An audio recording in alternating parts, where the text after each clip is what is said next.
sobre el porvenir de nuestras instituciones educativas, por Friedrich Nietzsche. 2. Segunda conferencia. Ilustres oyentes, aquellos de vosotros a quienes en este momento saludo como a mis oyentes y que quizá no hayan oído hablar de mi conferencia, pronunciada hace 3 semanas, deberán permitir ahora que los introduzca, sin otros preparativos, en medio de un diálogo serio, que había yo comenzado entonces a referir y cuyos últimos desarrollos recordaré hoy. El individuo más joven que acompañaba al filósofo había debido excusarse un poco antes, de modo lealmente confidencial ante su importante maestro, y explicar los motivos por los que, presa del desánimo, había abandonado su posición anterior de profesor y pasaba su tiempo desconsolado en una soledad escogida espontáneamente. La causa de semejante decisión había que atribuirla a todo menos a una presunción orgullosa. He oído demasiadas cosas de usted, maestro, había dicho el honrado discípulo. Durante demasiado tiempo he estado junto a usted para poder abandonarme todavía con confianza a las ordenanzas vigentes de la cultura y de la educación. Siento con demasiada claridad esos errores y esos inconvenientes insalvables que usted solía señalarme. Y, sin embargo, me parece que escasea en mí la fuerza con que, luchando más animosamente, podría tener éxito, y con que podría hacer añicos los bastiones de esta presente cultura, de esta presunta cultura. Se ha apoderado de mí un desánimo general. La fuga a la soledad no se debe a orgullo ni a presunción. A continuación, para disculparse, había descrito de tal modo las características generales de esa situación cultural que el filósofo no había podido por menos de interrumpirlo con voz compasiva y tranquilizarlo. Vamos, detente de una vez, pobre amigo mío, dijo el filósofo. Ahora te comprendo mejor. Y antes, no debería haberte dicho palabras tan duras. Tienes razón en todo, menos en tu desánimo. Ahora voy a decirte una cosa para consolarte. ¿Cuánto tiempo crees que durará todavía? ¿Cuánto tiempo crees que durará todavía en la escuela de nuestra época semejante actitud cultural, tan difícil de soportar para ti? No quiero ocultarte mi confianza en ese sentido. La época de todo eso ha acabado. Sus días están contados. El primero que se atreva a ser honrado en este terreno podrá escuchar el eco de su honradez devuelto por 1000 almas valientes. Efectivamente, en el fondo existe un acuerdo tácito entre los hombres de esta época que están más generosamente dotados y que sienten con mayor vehemencia. Cada uno de ellos sabe lo que ha debido soportar por la situación cultural de la escuela, y cada uno de ellos quisiera liberar por lo menos a su descendencia de semejante opresión, a una costa de sacrificarse personalmente. La triste causa de que, a pesar de todo, no consiga manifestarse por ningún lado una honradez completa es la pobreza espiritual de los profesores de nuestra época. Precisamente en ese campo faltan los talentos realmente inventivos, faltan los hombres verdaderamente prácticos, o sea, los que tienen ideas buenas y nuevas y saben que la auténtica genialidad y la auténtica praxis deben encontrarse necesariamente en el mismo individuo. En cambio, los prácticos prosaicos carecen de ideas precisamente, y por eso carecen también de una praxis auténtica. Basta con entrar en contacto con la literatura pedagógica de nuestra época. Hay que estar muy corrompido para no asustarse, cuando se estudia ese tema, ante la suprema pobreza espiritual, ante ese desdichado juego infantil del corro. En nuestro caso, la filosofía debe partir, no ya de la maravilla, sino del horror. A quien no esté en condiciones de provocar horror, hay que rogarle que deje en paz las cuestiones pedagógicas. Indudablemente, hasta ahora, por lo general, ha ocurrido lo contrario. Quienes se horrorizaban como tú, querido amigo, estaban atemorizados, y quienes permanecían impávidos, tranquilos, metían del modo más grosero sus rudas manos en la más delicada de todas las técnicas que pueden corresponder a un arte, es decir, en la técnica de la cultura. Por eso, ya no podrá durar mucho tiempo. Tendrá que llegar por fin el hombre honrado que tenga esas ideas buenas y nuevas, y que para realizarlas se atreva a romper con la situación actual. Finalmente, remitiéndose a un ejemplo grandioso, mostrará el modo de hacer lo que esas manos rudas, las únicas que hasta ahora han intervenido, no están en condiciones de imitar. En ese caso, se empezará a distinguir por doquier y entonces se advertirá al menos el contraste y se podrá reflexionar sobre las causas de ese contraste, mientras que hoy son muchos los que creen todavía, con perfecta buena fe, que para la profesión de pedagogo se necesitan manos rudas. Quisiera, ilustre maestro, dijo en aquel momento el acompañante, que usted, mediante un ejemplo concreto, me ayudara a alimentar la esperanza por usted expresada tan audazmente. Los dos conocemos el Instituto de Bachillerato. También con respecto a esa institución educativa, por ejemplo, ¿cree usted que se podría acabar con las antiguas y tenaces costumbres con ayuda de la honradez y de ideas buenas y nuevas? En mi opinión, en este caso, a los arietes de un asalto no se opone una dura batalla, sino la más insidiosa rigidez e inestabilidad de todos los principios. El asaltante no debe destruir a un adversario visible y sólido. Antes bien, dicho adversario está disfrazado, puede transformarse en 100 figuras, y en una de estas puede escapar a la garra que lo atrape, confundiendo siempre al asaltante con una vil concesión o con un movimiento de retroceso. Precisamente el Instituto de Bachillerato ha sido el que me ha impulsado a huir desalentado a la soledad, precisamente porque opino que, si en ese campo no concluye la lucha con una victoria, todas las demás instituciones de la cultura deberán ceder y que, si alguien se desanima con respecto a eso, deberá desanimarse también con respecto a las cuestiones pedagógicas más serias. Así, pues, le ruego, maestro, que me instruya en relación con el Instituto de Bachillerato. ¿Qué decadencia podemos esperar de él y qué renacimiento? También yo, dijo el filósofo, atribuyo al Instituto de Bachillerato, como tú, una importancia enorme. Todas las demás instituciones deben valorarse con el criterio de los fines culturales a que se aspira mediante el instituto. Cuando las tendencias de éste sufren desviaciones, todas las demás instituciones sufren las consecuencias de ello. Y, mediante la depuración y la renovación del instituto, se depuran y renuevan igualmente las demás instituciones educativas. Ni siquiera la universidad puede pretender ahora tener semejante importancia de fulcro motor. La universidad, en su estructura actual, puede considerarse simplemente, al menos en un aspecto esencial, como el remate de la tendencia existente en el Instituto de Bachillerato. Después te explicaré claramente este punto. Por el momento, consideremos conjuntamente lo que me inspira una alternativa llena de promesas, en función de la cual, o bien el espíritu del bachillerato hasta ahora cultivado, tan variopinto y tan difícil de captar, se dispersa completamente en el aire, o bien habrá que depurarlo y renovarlo radicalmente. Y para no asustarte con principios universales, pensemos ante todo en una de esas experiencias del bachillerato que todos hemos tenido y que todos sufrimos. ¿Qué es hoy?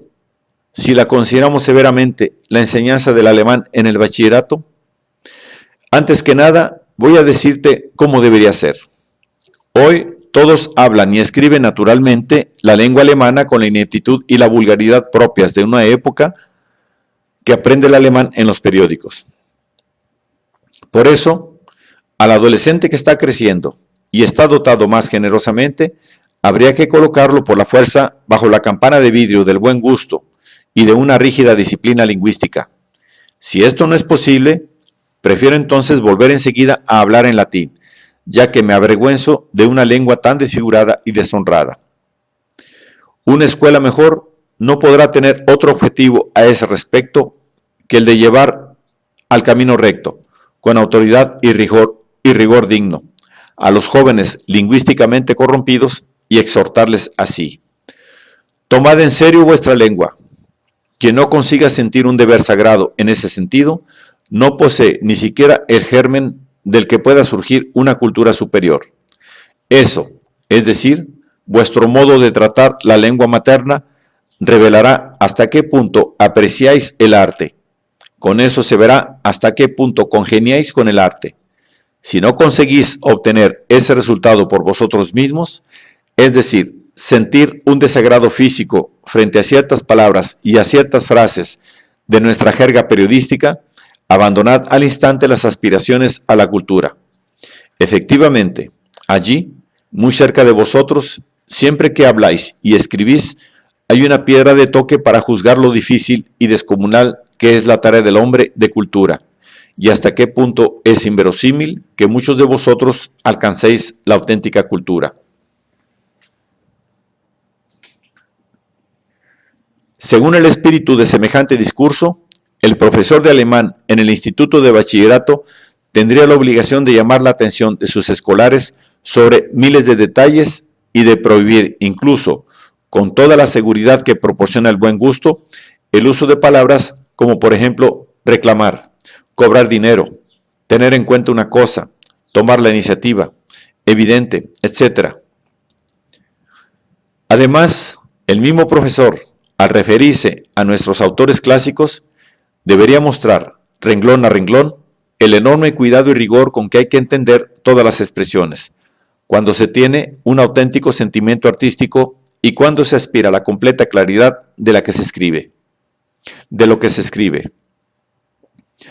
Obligará a sus alumnos a expresar el mismo pensamiento una vez más y de modo todavía mejor, hasta que los alumnos menos dotados pierdan el terror reverente a la lengua y los alumnos más dotados hayan llegado a sentir un noble sentimiento hacia ella.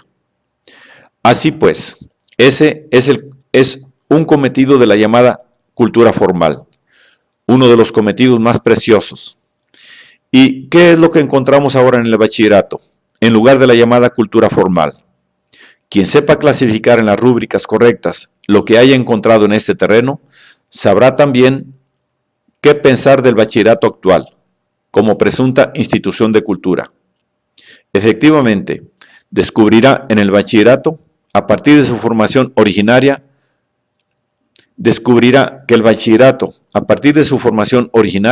no educa con las miras puestas en la cultura, sino solo en la erudición.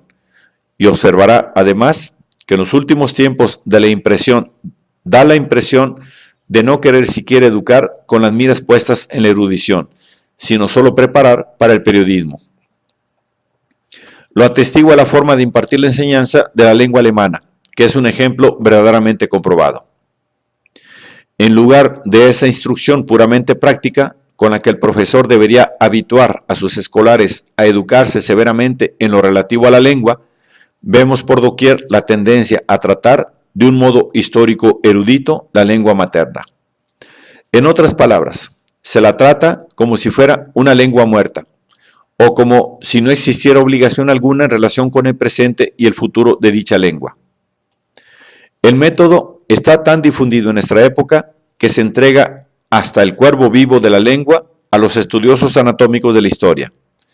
Sin embargo, la cultura comienza precisamente desde el momento en que se sabe tratar lo que está vivo como algo vivo, y la tarea de quien enseña la cultura comienza con la represión del interés histórico, apremiante por todas partes, cuando antes que nada hay que actuar correctamente y no ya conocer.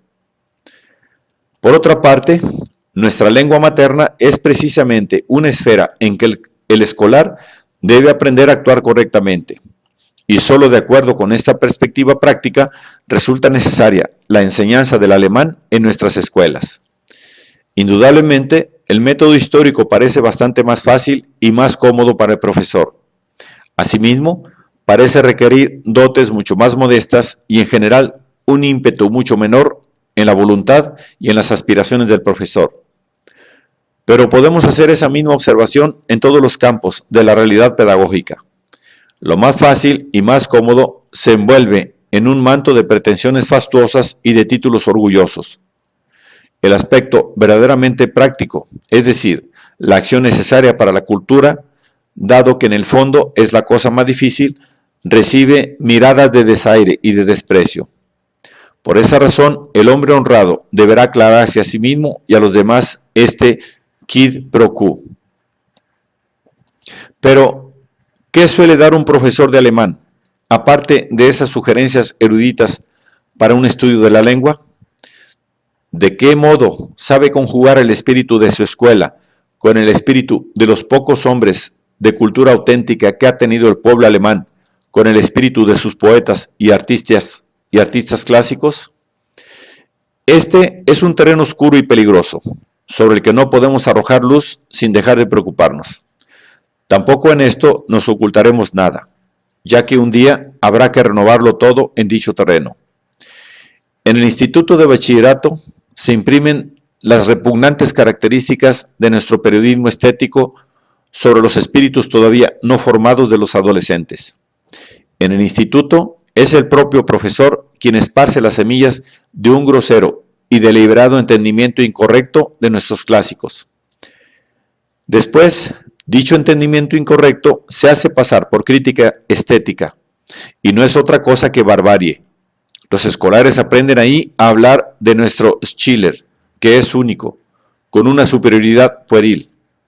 En el instituto nos habitúan a sonreír ante sus concepciones más nobles y más alemanas, a sonreír ante el Marqués de Posa, ante Max y Tecla.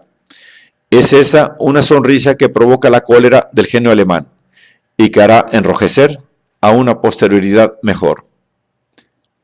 El último terreno a que suele dedicar su actividad el profesor de alemán en el instituto y que muchas veces se considera el punto culminante de dicha actividad, y hay quienes lo consideran incluso como el vértice de la cultura de bachillerato, lo constituye la llamada composición en alemán. Del hecho de que en ese terreno se afanen con particular tesón los escolares más dotados, habría que deducir lo peligrosamente estimulante que puede ser la tarea aquí propuesta. La composición en alemán es una llamada a la individualidad, y cuanto mayor conciencia tenga un escolar de las cualidades que lo distinguen, tanto más personalmente elaborará su composición en alemán. Además, esa elaboración personal la requiere en la mayoría de los institutos la elección de los asuntos. La prueba más válida de ello, en mi opinión, radica en el hecho de que en las clases inferiores se proponen temas, en sí y por sí antipedagógicos, que conducen al escolar a describir su vida y su desarrollo. Basta con hojear las listas de los temas desarrollados en unos cuantos institutos para llegar a convencerse de que, verosímilmente, la mayor parte de los escolares, sin culpa alguna, deberá sufrir toda su vida a causa de esas composiciones personales, exigidas demasiado pronto, y de esa inmadura producción de pensamiento. Y con cuánta frecuencia toda la posterior obra literaria de un hombre aparece como la consecuencia de aquel pecado original contra la inteligencia. Basta con reflexionar en lo que ocurre a esa edad, cuando se requiere producir semejante trabajo. Se trata de la primera producción original. Las fuerzas todavía no desarrolladas contribuyen por primera vez a formar una cristalización.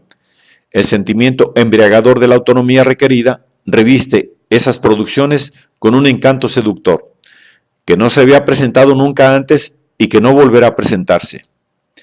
Se reclaman todas las audacias de la naturaleza desde sus profundidades, todas las vanidades, ya no contenidas por una barrera bastante potente, pueden adquirir por primera vez una forma literaria.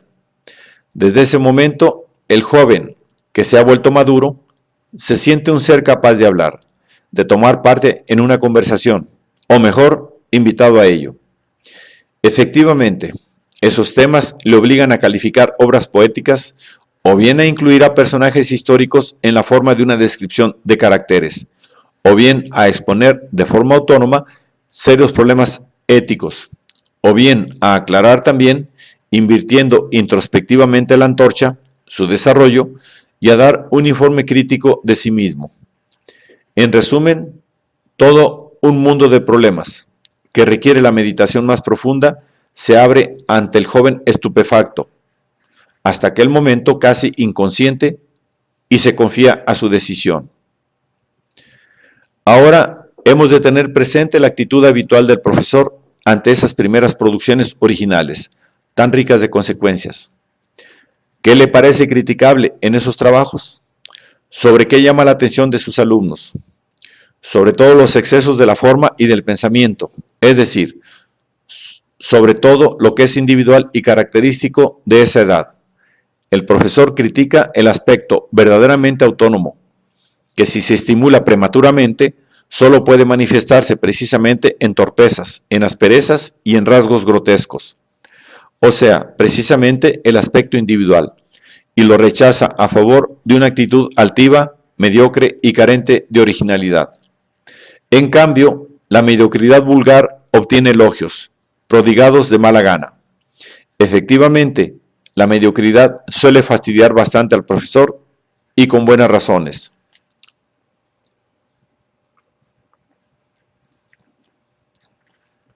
Quizás existan todavía hombres que vean en toda esa comedia de la composición en alemán, en el instituto, no solo el elemento más absurdo, sino también el más peligroso del bachillerato actual.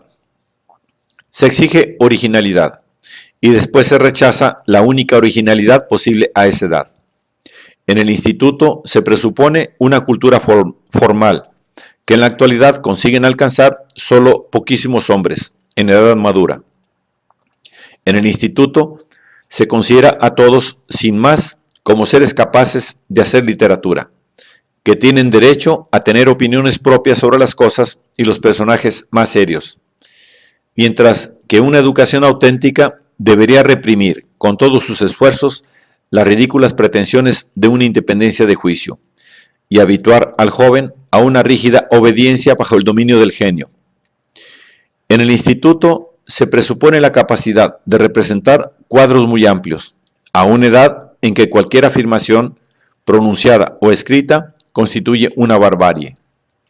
Si pensamos, además, en el peligro que va unido a la autosatisfacción, que surge con facilidad en esos años, si pensamos en el sentimiento de vanidad con que el adolescente ve por primera vez en el espejo su imagen literaria, nadie podrá dudar, abarcando con una sola mirada todas esas consecuencias, de que en el instituto se inculcan continuamente a las nuevas generaciones todos los males de nuestro ambiente literario y artístico, o sea, la tendencia a producir de modo apresurado y vanidoso la manía despreciable de escribir libros, la completa falta de estilo, un modo de expresarse que no sea refinado, que carece de carácter o pobremente afectado, la pérdida de cualquier canon estético, el deleite en la anarquía y el caos, en resumen, todos los rasgos literarios de nuestro periodismo y al mismo tiempo de nuestro mundo académico.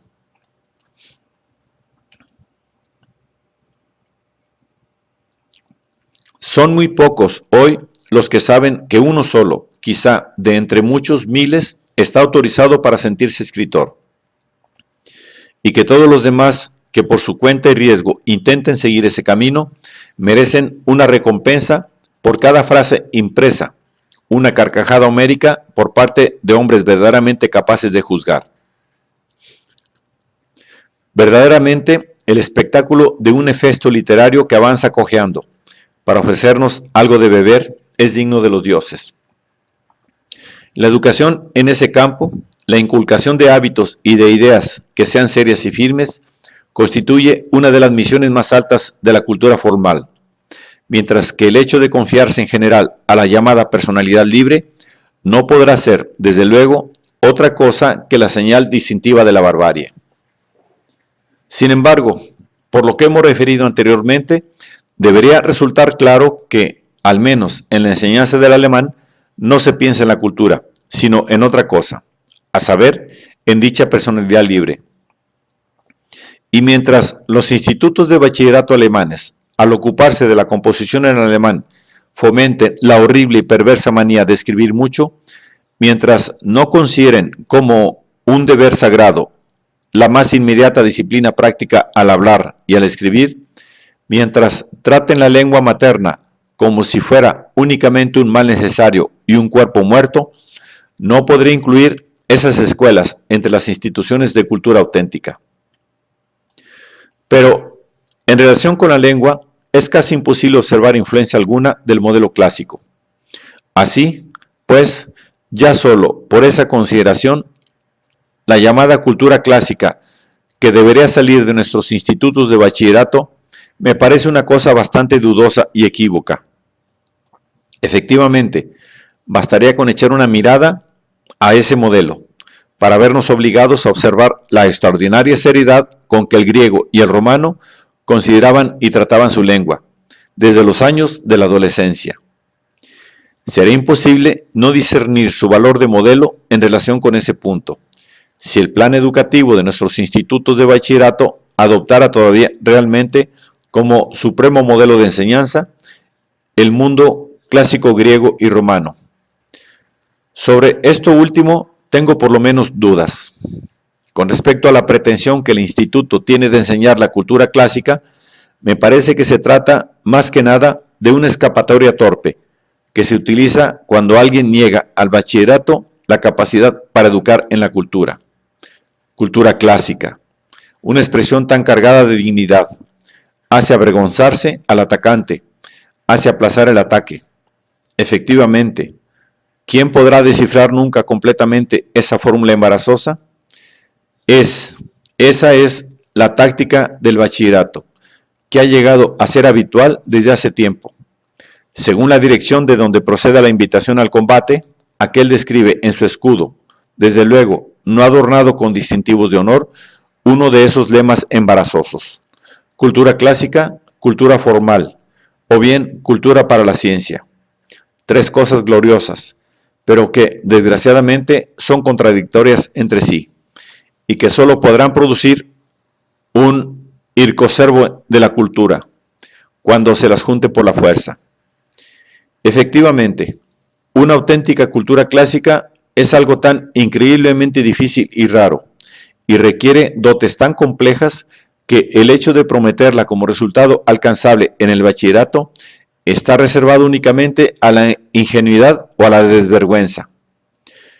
La designación de cultura formal forma parte de esa burda fraseología no filosófica, de la que hay que liberarse cuanto sea posible. En realidad, no existe en absoluto una cultura material. Quien establece como fin del bachillerato la cultura para la ciencia, desecha con ello la cultura clásica y la llamada cultura formal, o sea, que abandona en general cualquier clase de fin cultural del bachillerato. En efecto, el hombre científico y el hombre de cultura pertenecen a dos esferas diferentes, que de vez en cuando entran en contacto en un individuo aislado, pero no coincidirán nunca entre sí. Si comparamos estos tres presuntos objetivos del bachillerato con la realidad observada por nosotros en relación con la enseñanza del alemán, dichos objetivos suelen reducirse en el uso común a escapatorias dictadas por la vergüenza, ideadas para la lucha y el combate, y muchas veces bastante apropiadas incluso para asombrar al adversario. Efectivamente, en la enseñanza del alemán no hemos podido encontrar nada que recordara de algún modo el modelo de la antigüedad clásica, o sea, la grandiosidad antigua en la educación lingüística.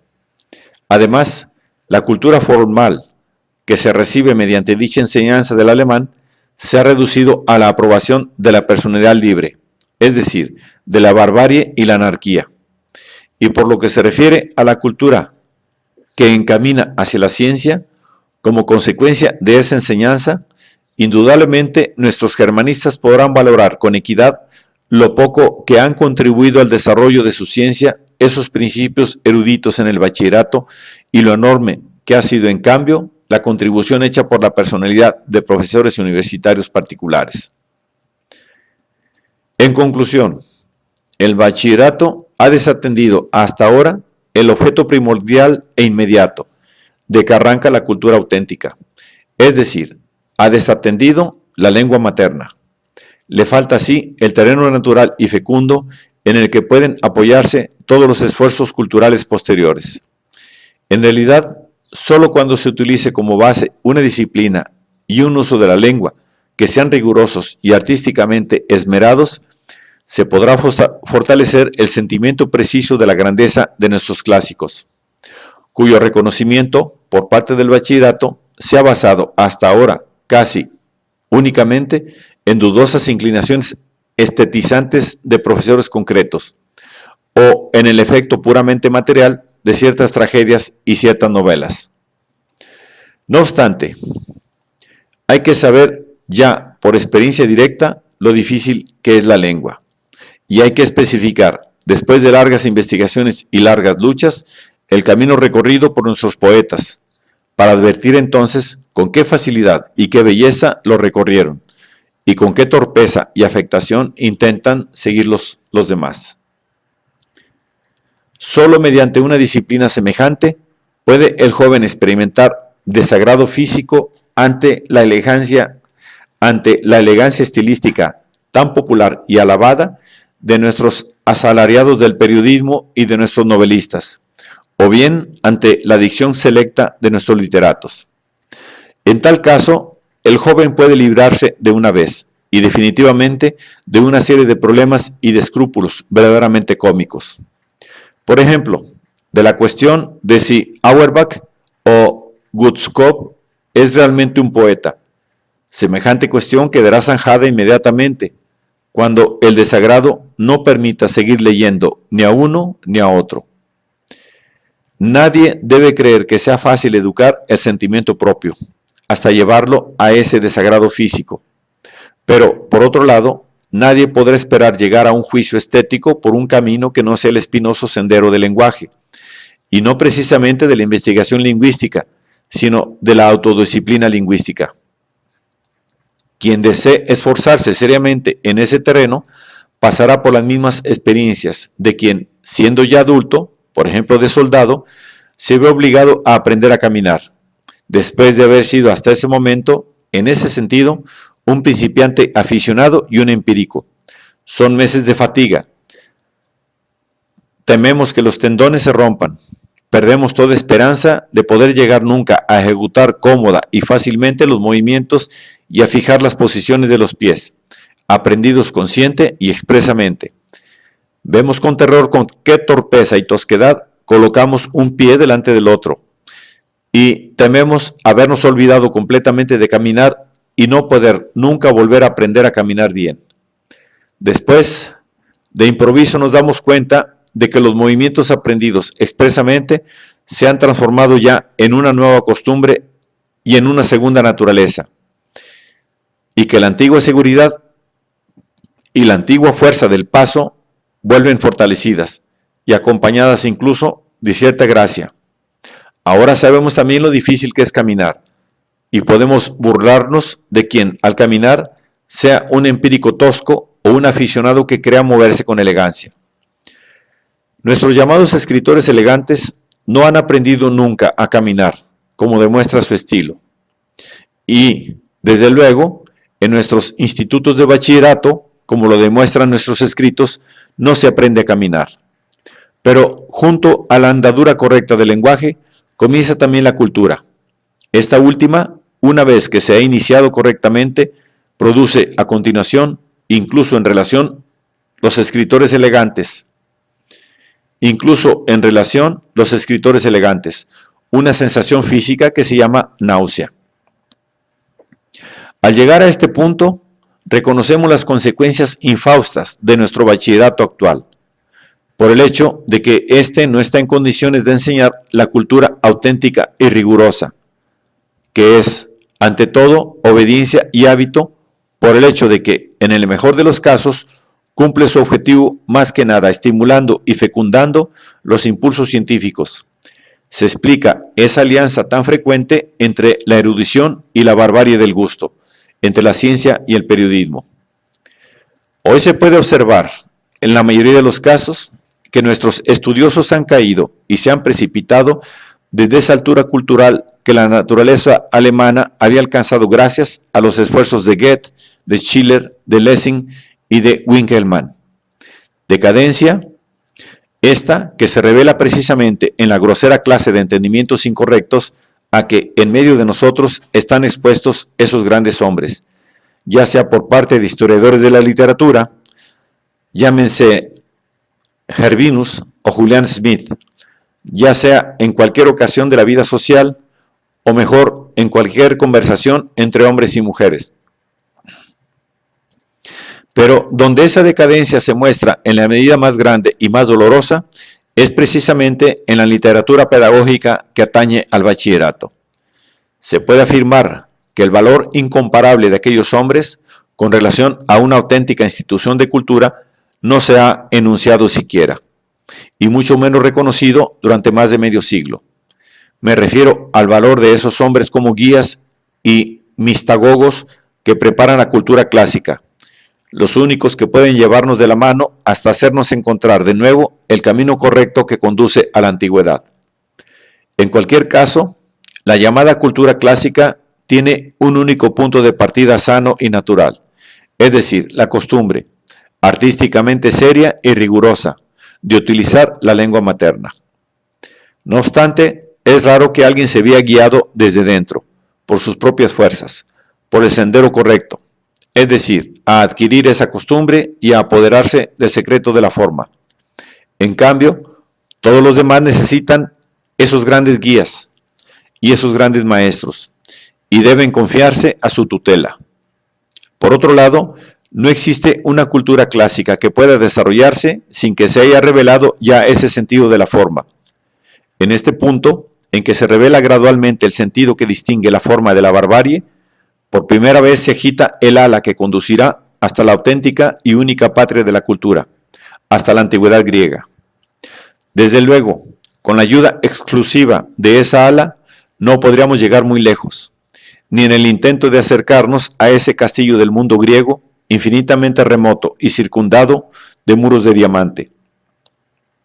Una vez más, necesitamos, más que nada, esos mismos guías, esos mismos maestros, nuestros clásicos alemanes, para que el aletazo de sus aspiraciones a la antigüedad nos eleve también a nosotros y nos arrastre hacia la tierra de la nostalgia, Grecia.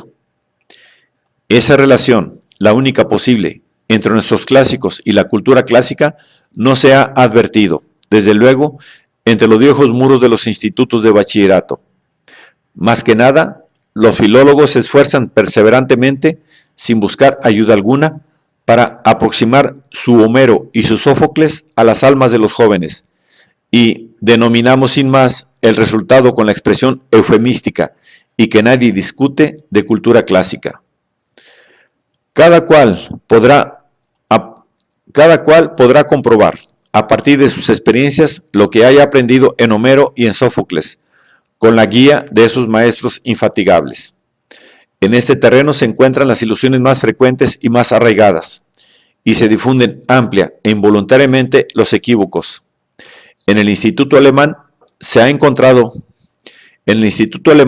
no ha encontrado todavía nunca, ni siquiera el menor vestigio de lo que podría llamarse realmente cultura clásica, y no hay por qué extrañarse de ello, si se piensa hasta qué punto se ha independizado el Instituto de los Clásicos Alemanes y de la disciplina de la lengua alemana.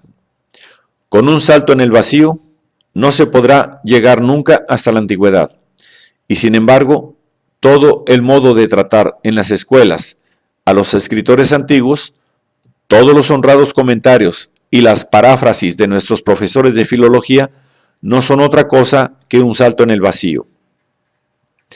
Efectivamente, en el sentido de lo que es clásicamente helenístico, constituye un resultado tan raro de la lucha cultural más encarnizada y de un talento artístico que actualmente, solo por un grosero equívoco, puede tener el instituto la pretensión de despertar ese sentimiento.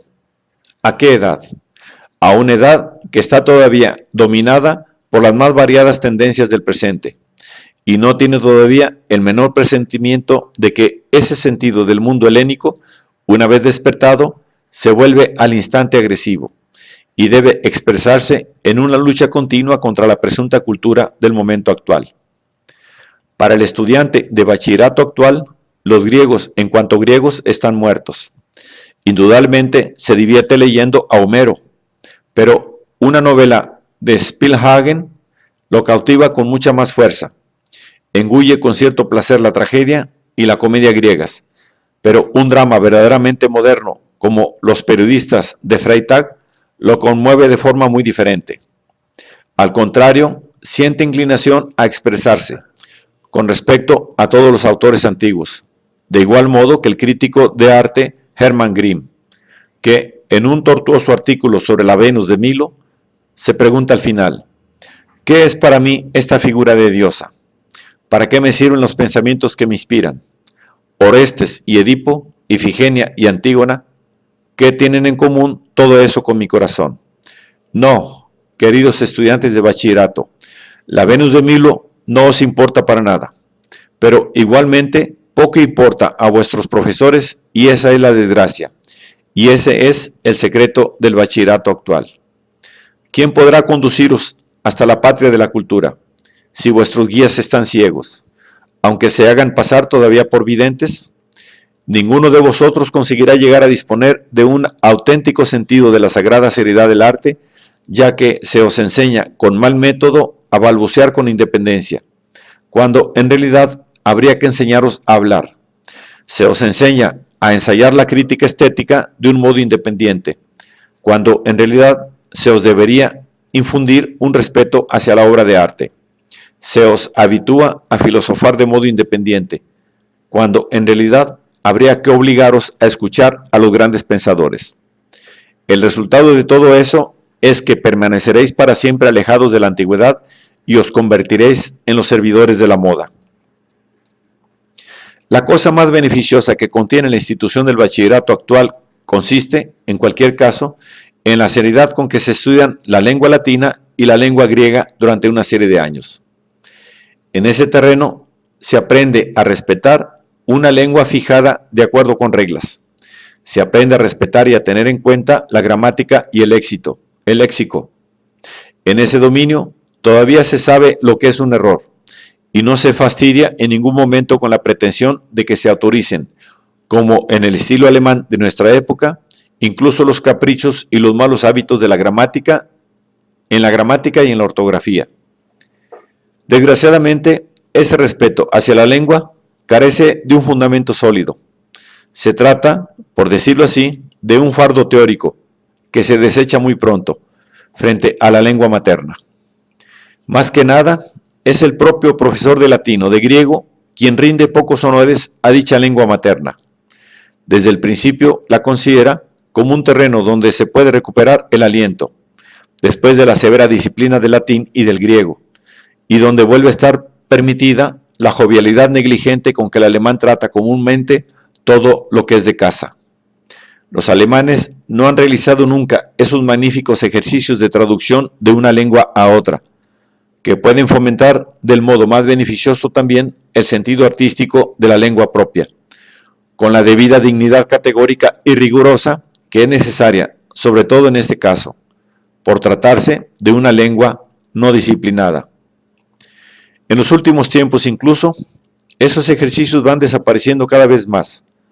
Nos contentamos con conocer las lenguas clásicas extranjeras, pero desechamos la posibilidad de hablarlas.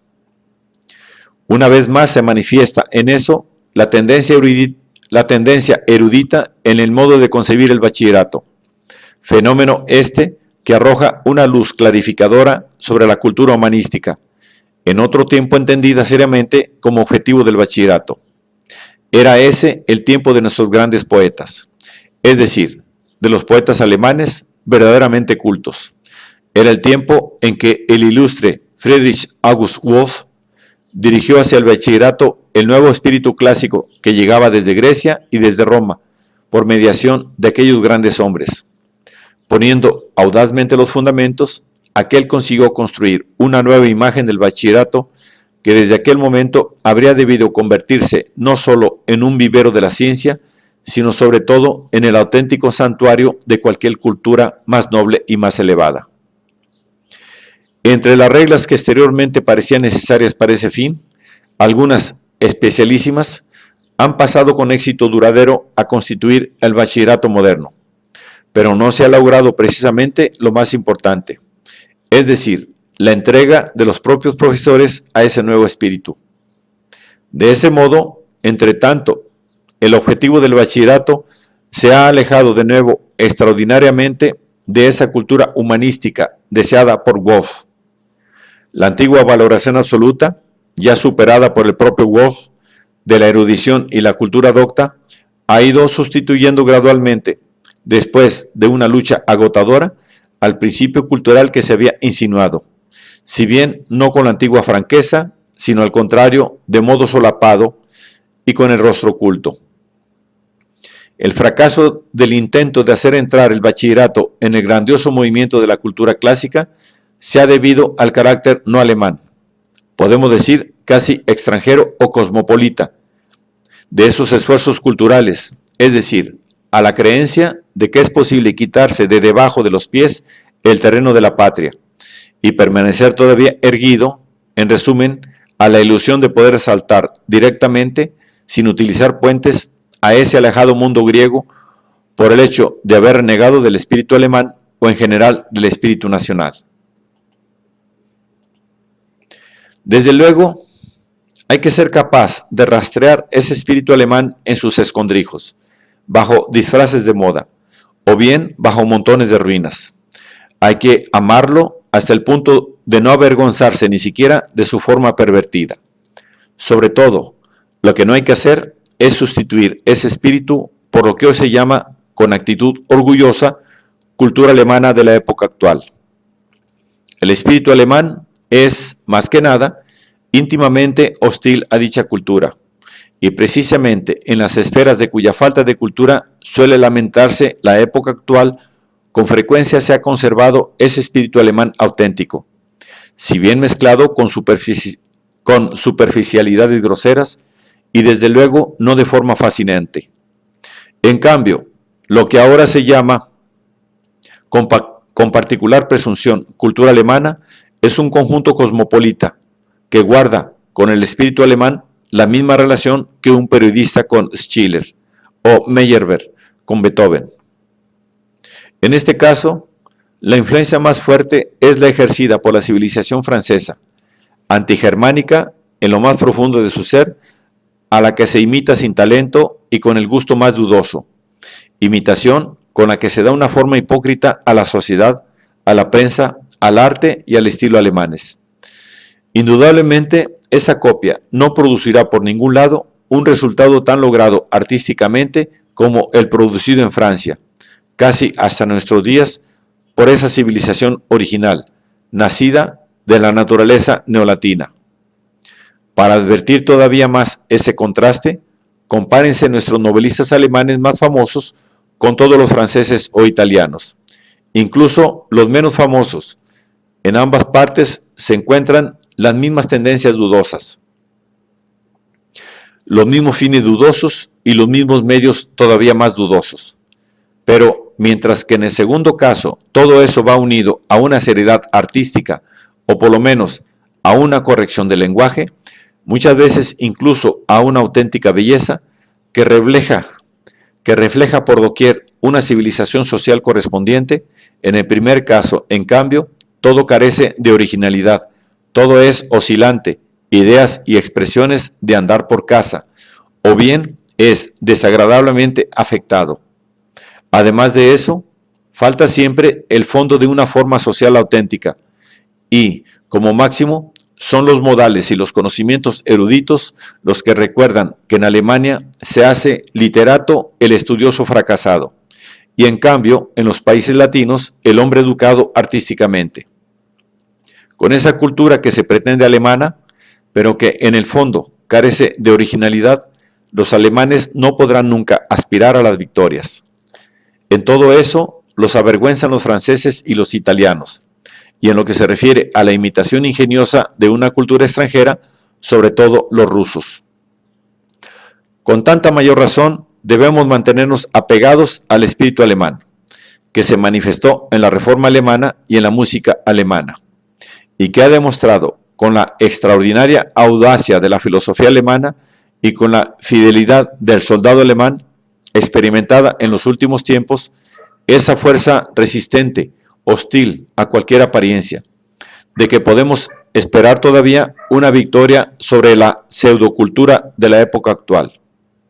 Esperamos que una actividad futura de la escuela consista en hacer participar en dicha lucha a la auténtica escuela de la cultura y sobre todo al bachillerato, en el enardecimiento de la nueva generación que asciende ahora con respecto a lo que es verdaderamente alemán. En semejante escuela, hasta la llamada cultura clásica acabará teniendo su terreno natural y su punto de partida.